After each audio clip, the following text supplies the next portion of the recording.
मोरो वारी सूरत हाल जो बहस जेको आहे उहो हींअर बि जारी आहे। इन बहस इन मौज़ू खे बि जनम ॾिनो आहे त बबलू ऐं मोरे वारी सूरत हाल में कहिड़ो फ़र्क़ु आहे। यानी बबलू वारे बहस खे या बबलो वारे एहतजाज खे या उन धरणे खे इहो सम्झो पियो वञे जेका हक़ीक़त बि आहे त उन सिंध जो जेको तसवुरु आहे उन आलमी सतह ते उन तसवुर खे कामयाब तसवुर तौरु पुरमुन तसवुर तौरु पुरमुन सिंध जे तसवुर तौरु इतिहाद वारी सिंध जे तसवुर तौरु साम्हूं आंदो आहे, जंहिंजे करे जिते बि सिंधी रहनि था उहे बबलो जो नालो ईंदे ई उहे न सिर्फ़ु पाण ख़ुशि थियनि था पर उहे पंहिंजो तारुफ़ कराईंदे बि ख़ुशी महसूसु कनि था त हीअ उहा सिंध आहे जेका बबलो में अवां ॾिठी। मोरो जो जेको मामिलो आहे उहो बि ज़ाहिर आहे त कैनालनि वारी सूरत हाल जे नतीजे में ई साम्हूं आयो, पर मोरो जे अंदरि खोड़ सारा बहस जेके आहिनि उहे साम्हूं आया आहिनि। उन में तशदुद वारी जेका सियासत या तशदुद वारो जेको अंसर आहे उहो बि ॾिठो वियो, जंहिंजे करे हाणे इहो बहस जेको आहे उहो मुख़्तलिफ़ रुख़ अख़्तियार करे पियो। इहो बि ॾिठो वियो त मोरो जे अंदरि इन वाक़िए खां पोइ जेका FIR कटी त उहा FIR बि ग़ुलाम मुस्तफ़ा जतोई साहब जे ख़ानदान, मुर्तज़ा जतोई साहब ऐं मसरूर जतोई साहब जे ख़िलाफ़ु कटी त उन बि सवाल पैदा कया त छा ही सूरत हाल जेका आहे इहा सूरत हाल इंतकामी कार्रवाई वारो रुख़ अख़्तियार करे पई। छो जो पाकिस्तान पीपुल्स पार्टी जी हुकूमत आहे सिंध में ऐं पाकिस्तान पीपुल्स पार्टी जी हुकूमत न रुॻो सिंध में आहे पर सदर आसिफ अली ज़रदारी साहब जेके मुल्क जा सदर बि आहिनि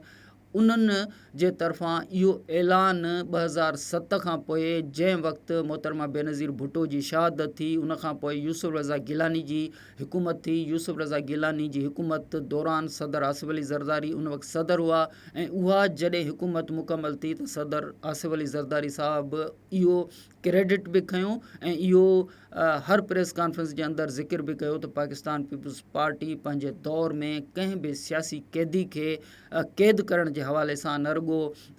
उन हवाले सां इन फ़ैसिले जे हवाले सां इहो रुख़ अख़्तियार न कयो त कंहिं बि सियासतदान खे क़ैद कयो वञे, पर सॼी जेका पीपुल्स पार्टी जी हुकूमत हुई उन हुकूमत में को बि सियासी क़ैदी न हुयो। ऐं इहो हर सुवाल जेको आहे हर प्रेस कॉन्फ्रेंस में इहो सुवाल बाद में ज़ेर बहस बि रहियो, पर ॻाल्हि इन खां बि अॻिते वधी चुकी हुई। यानी बिलावल भुट्टो साहब मोहतरमा बेनज़ीर भुट्टो जी शहादत खां पोइ जेको स्लोगन मोहतरमा बेनज़ीर भुट्टो जो अख़्तियार कयो जेको हींअर ताईं आहे त democracy is the best revenge, यानी कंहिंजे ख़िलाफ़ु इंतकामी कार्रवाई न, democracy is the best revenge, यानी जमहूरियत बहितरीनु इंतकाम आहे। पर ही जेका सूरत हाल सिंध जे अंदरि डेवलप थी उन में इहा सूरत हाल नज़र आई त जेकी मुखालिफ़ धुर सां तालुक़ु रखंदड़ हुआ या मुखालिफ़ हुआ उन्हनि जे ख़िलाफ़ु न रुॻो FIR दाख़िल कई वई पर इन खां अॻु बि जेकी गिरफ़्तारियूं आहिनि मुर्तज़ा जतोई साहब हुजनि या इन हवाले सां जेके केसिस आहिनि उन में इहो सुवाल बहरहाल पैदा थियो त सदर आसिफ अली ज़रदारी साहब त हमेशह इहो क्लेम कंदा रहिया आहिनि त उन्हनि जे दौर में कंहिं बि सियासी क़ैदी खे यानी जेको सियासतदान हूंदो उनखे गिरफ़्तार न करण वारो क्रेडिट खणंदा रहिया आहिनि ऐं democracy is the best revenge वारे फार्मूले खे हमेशह जमहूरियत ते एतबार करण वारी पॉलिसी खे पीपुल्स पार्टी अख़्तियार कंदी आहे। त हिन भेरे इहा छा सूरत हाल पैदा थी आहे जो मोरो में जतोई ख़ानदान जे ख़िलाफ़ु FIR दर्ज कई पई वञे। हिकु सूरत हाल त इहा बि ज़ेर बहस रही ऐं इहो सुवाल इन करे बि हींअर जिते बि ज़िया अंजार साहब पहुचनि था त उन्हनि खां इहो सुवाल बि थिए थो, शर्जील मेमण प्रेस कॉन्फ्रेंस कनि था त उन्हनि खां बि इहो सुवाल पुछियो थो वञे। फरियाल टालपुर साहिबा बि गुज़िरियल ॾींहुं मीडिया जे साम्हूं जॾहिं उहा गुज़री त उन्हनि खां बि मोरो वारी सूरत हाल जे हवाले सां सुवाल पुछिया विया। इन सॼी सूरत हाल में ॿिया बहस बि साम्हूं आया आहिनि, यानी डॉक्टर नियाज़ कालाणी जे हवाले सां बि जेका सूरत हाल पैदा थी आहे उन हवाले सां बि सोशल मीडिया ते इहा सूरत हाल नज़र अचे पई त डॉक्टर नियाज़ कालाणी खां सख़्तु क़िस्म जो पुछाणो कयो पियो वञे। हाणे डॉक्टर नियाज़ कालाणी खां सख़्तु क़िस्म जो पुछाणो छो पियो कयो वञे, कहिड़ा बुनियाद आहिनि, इहो त उन सोशल मीडिया वारनि खे ई ख़बर हूंदी, पर शर्जील मेमण पंहिंजी प्रेस कॉन्फ्रेंस जे अंदरि इहो ज़िक्र कयो त डॉक्टर नियाज़ कालाणी ऐं रियाज़ चांडियो सां राब्तो कयो वियो। यानी शर्जील मेमण जो इहो चवणु हो त जेसिताईं मुंहिंजा इतला आहिनि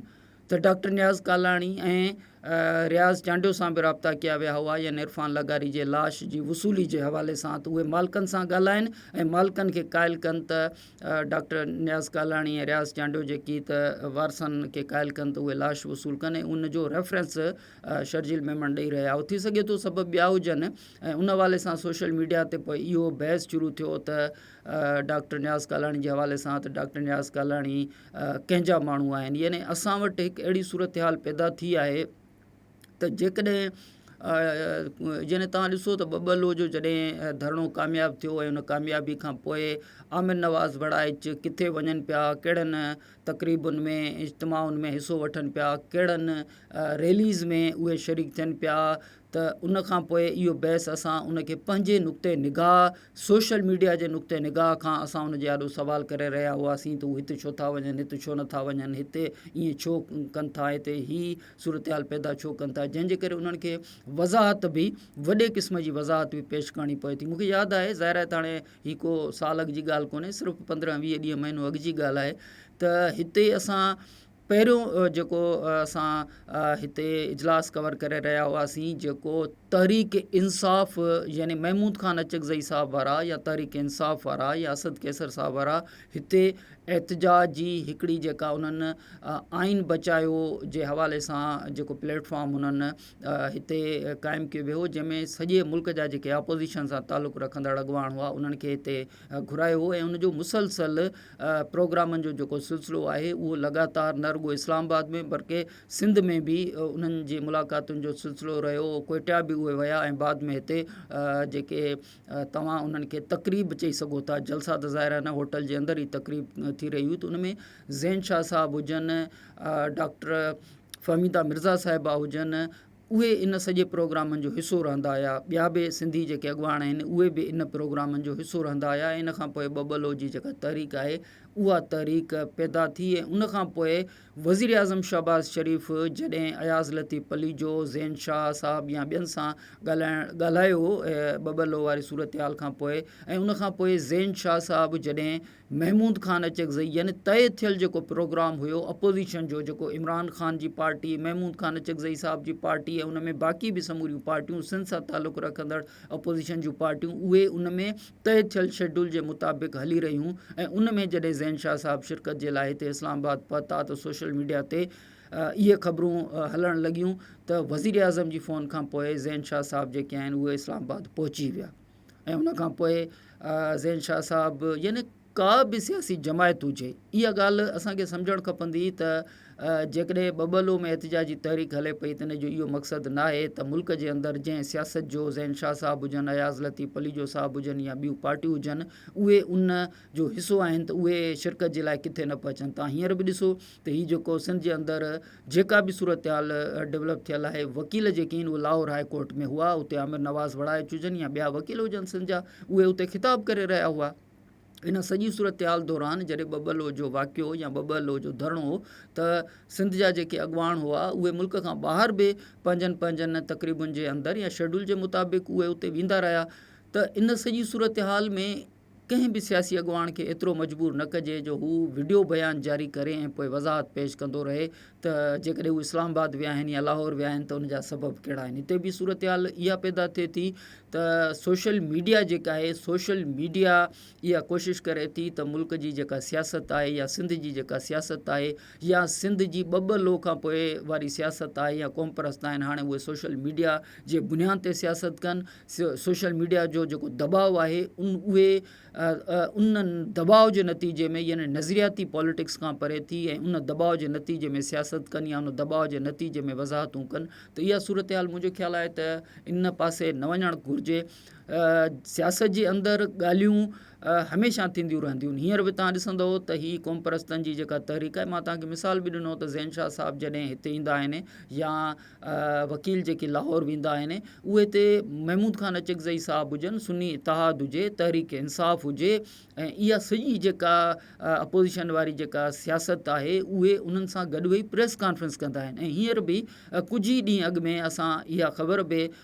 शेयर करे चुका हुआसीं मीडिया वाक़ियात इहा ख़बर पुराणी थी वई आहे त अली अमीन गंडापुर साहिब जेके आहिनि उहे सिंध वञनि पिया ऐं उहे सिंध वञनि हा त GDA जे अॻुवाणनि सां ऐं मुख़्तलिफ़ सियासी अॻुवाणनि सां मुलाक़ातूं कनि हा। त इन क़िस्म जी का बि तव्हांखे ख़राबी नज़र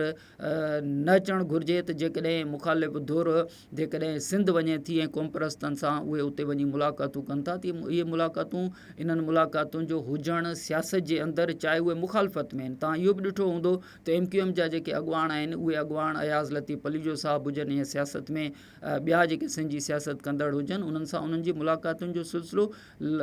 लगातार नज़र ईंदो आहे। तव्हांखे इहा बि ख़बर आहे त JUI जा राशिद सुमरो साहिबु सिंध में पीपुल्स पार्टी जी इंतिहाई मुखालफ़त में सियासत कनि था, न रुगो सियासत कनि था पर बिलावल भुट्टो साहिब जे ख़िलाफ़ इलेक्शन में हिसो बि वठनि था। पर इस्लामाबाद जे अंदरि बिलावल भुट्टो साहिबु ऐं राशिद सुमरो साहिबु मौलाना फज़लुर रहमान साहिब जे घर में मुलाक़ातुनि जो हिसो रहनि था, इतिहाद जो हिसो हुजनि था। उन करे तव्हां जेकॾहिं इन क़िस्म जी सियासत यानी सियासत खे सियासत जे हवाले सां सियासतदाननि खे पंहिंजे नज़रिए जे हवाले सां उन्हनि खे सियासत करण जो त हक़ु आहे। उहे जेकॾहिं नज़रियाती तौर ते कंहिं बि जॻह ते नज़रियाती तौर ते हेॾे होॾे थियनि त उहे उन्हनि खां इहो सुवाल करे सघिजे थो। असां बेसे साफ़ ई सॼे मुल्क जो दौरो कंदा रहूं था ऐं सॼे मुल्क जे दौरे में असां क़ौम परस्तनि सां बि गॾु हुजूं था, असां विफ़ाक़ परस्तनि सां बि गॾु हुजूं था ऐं असां ज़ाहिर आहे त मुल्क जे समूरनि यानी जेकी सियासत जे अंदरि तालुक़ु रखंदड़ धुरियूं आहिनि उन्हनि सभिनीनि सां गॾु मुल्क जे अंदरि जेका बि विज़िट थिए थी, सैलाब वारी सूरत हाल हुजे थी या छा, त उहा विज़िट कंदा रहूं था। त असां इनखे असांखे जेकॾहिं को बाउंड कंदो त कंहिं हिकु पार्टी सां तव्हां सियासत कयो या ॻाल्हायो त इहो सोशल मीडिया जो ऐं ज़ाहिर आहे त मां इहो हवालो इन करे बि ॾियां थो त सोशल मीडिया ते हाणे इहो बहस जेका आहे इहो घणो थिए पियो त जेकॾहिं असां एहतिजाज में शरीक थियासीं त पोइ सरकार जे प्रोग्रामनि में असां शरीक छो थी रहिया। इहो जामी चांडियो जे हवाले सां तव्हां बहस ॾिठो त जामी चांडियो पंहिंजी न्याणी सां गॾु कराची प्रेस क्लब आॾो तशदुद जो निशानो बणिया, गिरफ़्तारियूं थियूं जामी चांडियो जी न्याणी जी, पर बाद में जामी चांडियो खां इहो सुवाल बि पुछियो पियो त तव्हां पोइ सरकार जे प्रोग्राम में छो आहियो। हाणे इहो फ़ैसिलो जिते बि दानिश्वर हूंदा आहिनि, पढ़ियल लिखियल हूंदा आहिनि, वकील हूंदा आहिनि, सियासतदान हूंदा आहिनि, उन्हनि जो कमु ई इहो हूंदो आहे त उहे क़ौम खे लीड कनि। इन हवाले सां मां तव्हांखे हिकिड़ो मिसाल अञा वधीक इहो बि ॾियां त जेका सूरत हाल आहे उहा नेल्सन मंडेला जी जेका सूरत हाल आहे, नेल्सन मंडेला जो इहो ई मिसाल तव्हांजे आॾो रखणु चाहियां थो त नेल्सन मंडेला केॾी वॾी तव्हां उनखे क़ौम परस्ती वारी तहरीक चओ या जेका बि चओ, हाणे उन में वधीक बहस करण जी ज़रूरत कोन्हे, पर जॾहिं नेल्सन मंडेला कामयाबु थियो त नेल्सन मंडेला पंहिंजा जेके सिक्योरिटी गार्ड आहिनि उहे गोरा रखिया, यानी सॼी उमिरि उन जिन जे ख़िलाफ़ु तहरीक हलाई, एॾी वॾी जेल कटी ऐं उन सॼी सूरत हाल खां पोइ जॾहिं उनखे इहो चांस मिलियो त उहो पंहिंजा जेके सिक्योरिटी गार्ड रखे त उहे पंहिंजा जेके नेल्सन मंडेला जी पार्टी जा उहे छो न रखे, पर उहे ई साॻिया गोरा रखिया जेकी उन जे ख़िलाफ़ु यानी उन्हनि जे ख़िलाफ़ु सॼी उमिरि तहरीक में रहिया। हिकिड़ो वक़्तु त अहिड़ो आयो, उनजो किताबु तव्हां पढ़ी ॾिसो नेल्सन मंडेला जो, त जंहिंमें हुनखे पंहिंजे पार्टी जे सीनियर क़यादत चयो त हीउ फ़ैसिलो जेकॾहिं असां पंहिंजी पार्टी खे या अवाम खे ॿुधाईंदासीं त पार्टी या अवाम जेका आहे उहा असांजे ख़िलाफ़ु रोडनि ते निकिरी ईंदी। त नेल्सन मंडेला उन्हनि खे तजवीज़ ॾिनी त जेकॾहिं अहिड़े क़िस्म जी का सूरत हाल पैदा थिए त उन्हनि खे चइजो त मां पागल थी वियो आहियां। त कॾहिं कॾहिं जेके फ़ैसिला हूंदा आहिनि उहे लीडरनि खे करणा पवंदा आहिनि, सियासतदाननि खे करणा पवंदा आहिनि, उन्हनि खे सियासतदाननि खे लीडरनि खे फ़ैसिला करण जी जेका इजाज़त इख़्तियार हुजण बि घुरिजे। ऐं ॿी जेका सूरत हाल आहे उहा इहा सूरत हाल बि बबलो वारे वाक़िए खां पोइ असांखे इहा नज़र अचे थी, छो जो बबलो वारो वाक़ियो एतिरो वॾो वाक़ियो आहे, एतिरी वॾी कामयाबी आहे सिंध जी, जंहिंजो तसवुरु शायदि सिंध अञा बि इन तसवुर मां गुज़रे पई ऐं उन तसवुर मां ई गुज़रे पई। उन तसवुर जो असां ईअं बि त सोचे सघूं था न त इहो तसवुरु ईंदड़ 5-8-10 सालनि ताईं सिंध खे कहिड़ा कहिड़ा फ़ाइदा ॾेई सघे थो,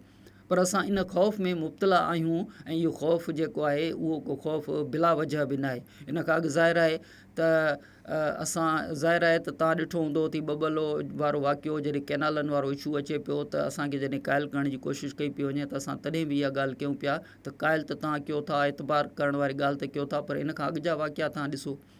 त उन में किथे तव्हां असांखे पंहिंजनि वाइदनि ते यानी तव्हां पंहिंजे वाइदनि ते अमल कंदे अॻु में कॾहिं नज़र आया हो, एग्रीमेंट्स ते कॾहिं नज़र आया हो जो हाणे तव्हांजी ॻाल्हि ते एतबार कजे थी। ख़ौफ़ त बहरहाल मौजूदु हुजे थो, पर इन ख़ौफ़ जे बुनियाद ते जीअं ज़ुल्फ़िकार अली भुट्टो खे फांसी आई, MRD तहरीक हली ऐं MRD तहरीक खे कुचलण जे लाइ जेके क़दम कया विया, सिंध में धाड़ेल कल्चर पैदा थियो ऐं उनखां पोइ सिंध में नस्ली जेका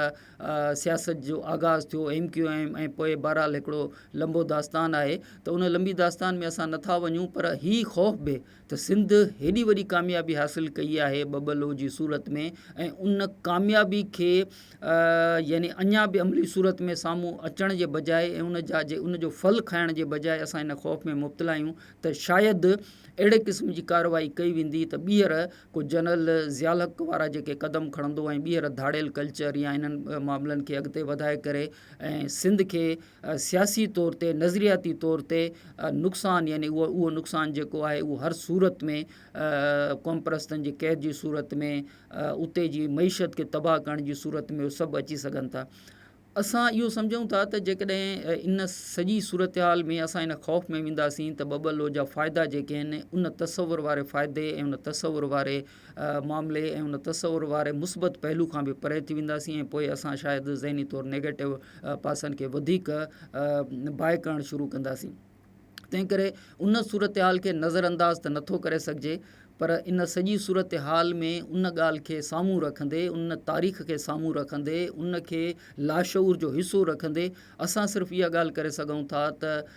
सोशल मीडिया खे ज़िम्मेवार किरदार तौरु पंहिंजो किरदारु अदा करणु घुरिजे, ऐं साॻे वक़्त में बबलो वारे वाक़िए खे, बबलो वारे कामयाबी खे, बबलो वारे नतीजे खे अॻिते मुस्बित अंदाज़ में उन तसवुर खे अमली सूरत में पंहिंजे ज़हन में बि, पंहिंजे तख़यल में बि, पंहिंजे ख़्यालनि में बि, पंहिंजे ईंदड़ मुस्तक़बिल में बि, पंहिंजे नसलुनि खे ॿुधाइण जे हवाले सां बि उन सोच खे अॻिते वधाइण जी ज़रूरत आहे। न रुॻो उन सोच खे अॻिते वधाइण जी ज़रूरत आहे, पर ख़ौफ़ मां बि निकिरण जी ज़रूरत आहे, त जीअं इन सॼी सूरत हाल में असां सॼी सिंध खे ॿुधाए सघूं त बबलो में कंहिं बि ट्रक खे का बाहि न लॻी, का बि ट्रक जेका आहे उहा कंहिं बि धाड़ेल जे हथां उनजो सामान लुटण वारो वाक़ियो पेश न आयो, ऐं कंहिं बि जॻह ते कंहिं बि